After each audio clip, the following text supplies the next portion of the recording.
आतंकी फैजान को कोर्ट में अब एनआईए करेगी पेश। 5 दिन की रिमांड पर फैजान था।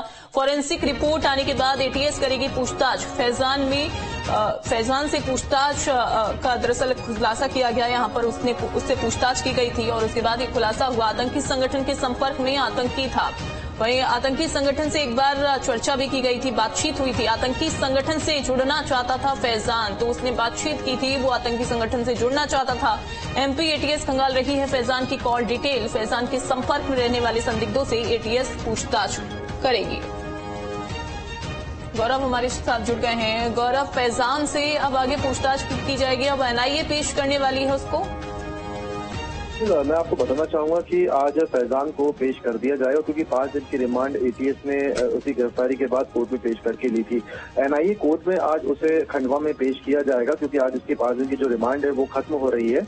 और अब आगे जो है यहाँ पे फैजान की रिमांड एटीएस नहीं मांगी थी, क्योंकि देखिए जो फैजान के पास से दस्तावेज मिले थे, जो उसका मोबाइल फोन एटीएस ने जब्त किया था और तमाम जो दस्तावेज और तमाम जो इक्विपमेंट्स उसके पास से जब्त हुए थे, उन सभी इक्विपमेंट्स मोबाइल फोन को फॉरेंसिक के लिए भेजा गया है।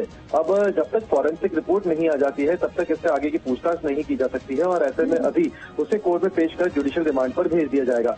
जैसे ही फॉरेंसिक रिपोर्ट एटीएस के पास पहुंचती है, उसके बाद फिर से कोर्ट से उसकी रिमांड मांगी जाएगी और उस फॉरेंसिक रिपोर्ट के आधार पर उससे पूछताछ की जाएगी। क्योंकि देखिए अभी तक पूछताछ में और पूरी जांच में ये बात निकलकर सामने आई है कि फैजान आतंकी संगठनों के साथ जुड़ना चाहता था और सोशल मीडिया के मैसेंजर्स के माध्यम से ये कई सारे आतंकी संगठनों से संपर्क करने की कोशिश कर रहा था। देश के बाहर किसी आतंकी संगठन से इसका संपर्क भी हुआ था, इसकी बातचीत भी हुई थी। हालांकि ये स्पष्ट नहीं हो पाया है कि किस आतंकी संगठन से इसकी बातचीत हो पाई थी। बताया ये भी जा रहा है कि इंडियन मुजाहिदीन से काफी ज्यादा इन्फ्लुएंस था और इंडियन मुजाहिदीन की ही एक आतंकी से मिलने के लिए हरियाणा के भटकल भी ये मिलने के लिए गया था। हालांकि वो आतंकी गिरफ्तार था, इसकी जानकारी में नहीं था, इसलिए इसकी उस समय मुलाकात नहीं हो पाई। लेकिन इसकी मुलाकात रकीब से जरूर हुई थी, जिसको पश्चिम बंगाल की एटीएस ने कुछ 1 साल पहले यही मध्य प्रदेश के निमाड़ से गिरफ्तार किया था। उससे ये मिलने जरूर जेल गया था। ऐसे में लगातार ये आतंकियों से मिलने की कोशिश कर रहा था। सोशल मीडिया के माध्यम से भी देश के बाहर आतंकी संगठनों के साथ ये संपर्क करने की कोशिश कर रहा था। इसका संपर्क हुआ भी था। किस तरीके से इसका संपर्क हुआ, कहाँ किस तरीके से इसकी बातचीत हुई, हम मध्य प्रदेश में हमले को लेकर क्या इसकी प्लानिंग थी, क्या इसके साथ और कोई भी आतंकी संगठन हमले की साजिश में इन्वॉल्व था, ये जो तमाम तथ्य हैं इसको लेकर जो है फिलहाल अभी एटीएस जांच कर रही है। और ऐसे में जो फॉरेंसिक रिपोर्ट है वो काफी महत्वपूर्ण हो जाती है, क्योंकि 5 दिन की रिमांड में काफी कुछ पूछताछ में खुलासे हुए हैं। लेकिन अब पूछताछ के लिए बिना साक्ष्य के आधार पर पूछना भी फिलहाल संभव नहीं होता है, और इसी वजह से उसकी रिमांड नहीं मांगी जाएगी और उसे जुडिशियल रिमांड पर खंडवा में पेश करने के बाद भेज दिया जाएगा।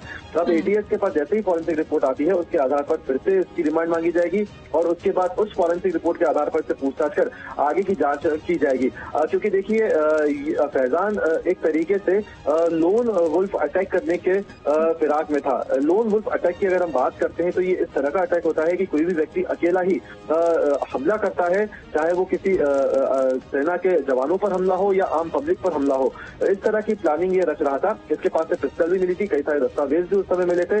बातें ये भी निकल कर आई थी कि बहुत सारे बच्चों को भी ये आतंकी संगठन के से जुड़ने के लिए इन्फ्लुएंस करता था। इसमें कश्मीर और जो भारत सरकार के जो अन्य योजनाएं या अन्य जो कार्य हैं उसके खिलाफ ये लोगों को भड़काने का काम करता था। जितने भी साक्ष्य इसके पास से अब तक मिले हैं उसी को लेकर अभी एटीएस की जांच जो है वो जारी है। अब आज इसे खंडवा की एनआईए कोर्ट में पेश करके इसे जुडिशियल रिमांड पर भेज दिया जाएगा। देखिए क्योंकि अपने आप में बहुत बड़ा नेटवर्क एक तरीके से ये बनता दिख रहा है, क्योंकि मध्य प्रदेश के निमाड़ क्षेत्र की अगर हम बात करते हैं तो यहाँ से लगातार आतंकियों की गिरफ्तारी होती रहती है।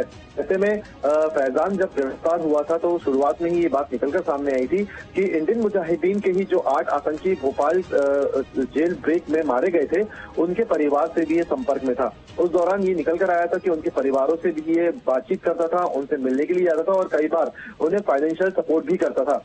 अब यहाँ पे सबसे बड़ा सवाल ये आता है कि फैजान फाइनेंशियल सपोर्ट करने के लिए इसके पास की फंडिंग कहाँ से आती थी, इसके पैसा कहाँ से आता था। हालांकि ये बात है कि ये मैकेनिक के तौर पर काम करता था खंडवा में, लेकिन फिर भी जिस तरीके से इसके पास बिल्कुल और गौरव अब देखना होगा जब कोर्ट में पेश किया जाएगा तो उससे किस तरीके के और ज्यादा खुलासे यहाँ पर होते हैं। बहुत शुक्रिया आपका।